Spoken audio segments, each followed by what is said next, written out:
again, everybody. So now we're going to look at the third conditional, the very last conditional form. And we often use this to sort of talk about regrets, things we wish we had done and we didn't do for whatever reason. Isn't that right, Laurie? Exactly. So we're definitely talking about the past here. So absolutely. Past action, and we feel regret or we're sorry that something happened the way that it did. So if we look at this example here, if I had studied, I would have passed the test.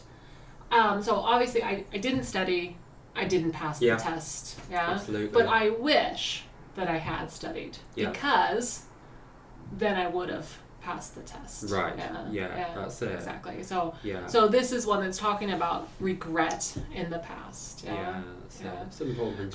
We can use it for regret as the main use, and then there's also the one where we criticize the other person. So I could say it with you. If you had studied, you would have passed the test. Yes. So it's got a little bit of a different meaning there, but it's the exact same form. That's like it. that. Yeah. So, for example, if you think of you're meeting somebody at the cinema and your partner's late, so had you been on time, we would have seen the movie or watched the movie. Yeah. Probably not a good one to do with your partner, though, right? No, not really. Not really. No. I'd be really criticised for that. Exactly. That's it. Okay, so let's take a look at the form. Now, just like the other conditionals, you see that we've got two clauses. We've got the if clause and we've got the main clause. And remember, if the if clause goes first, we need a comma to separate the two clauses. It's the same thing as usual. Exactly. Yeah. But if we do the main clause first, I would have passed the test if I had studied. There's no comma. We can omit it. In there. Yeah. Exactly. Yeah. That's it. Now, I think that the third conditional is especially challenging for learners just because of the verb forms in there. And I mean, we were talking about it before when we were preparing for the video, and we're thinking, wow, there's a lot of mistakes that people make or that even we make. Right? And that's right. I mean, we're language teachers, right? So think about the people who are not language teachers, who are maybe expert users of the language or grew up in an English-speaking country. They make mistakes as well. So don't beat yourself up if you make mistakes with the third conditional. It's pretty normal in there. It is, But let's take a look at the proper use of it.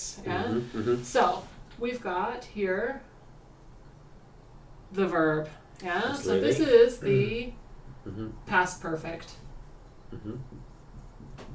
Okay. Correct. Yes. Right. So the if clause takes the past perfect. Remember the past of the past. That's just the had. If I had studied. If he had studied. If we had studied. It's always had. Plus the past participle. Past participle. Right. And a lot of my learners call it the third form. Right. Okay. I know it as the past participle. Yeah, me too. Okay. And then I think what's easiest with the third conditional is to just sort of try to remember this as a chunk of language. Don't think about what it is. Just think it's always like this, right? So it's always would have plus, again, the third form in here. So just don't even worry about what would have is. We'll just put it like this to mean it goes together. And then again, the past participle, you call it, what do you say? Past participle, Okay, so you have different word stress on that as being from the UK, right? Slightly, I say the past participle. Yeah, that's it. Okay. Which again is the third form of that, is what my learners call it.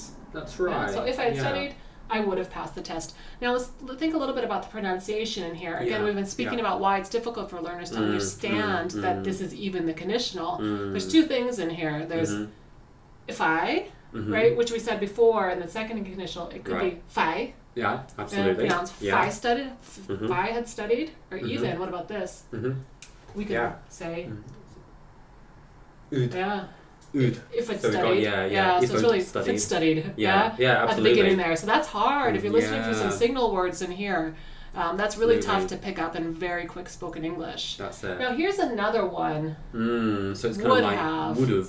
Yes. Now I remember in school, a lot of my classmates, not to say it was me or not, we actually spelled this on tests as this word I would have. And of course the teachers just really lose it. They completely lose control if you do things like that, because it's a pretty serious mistake in spelling. But of course, why do we make that mistake?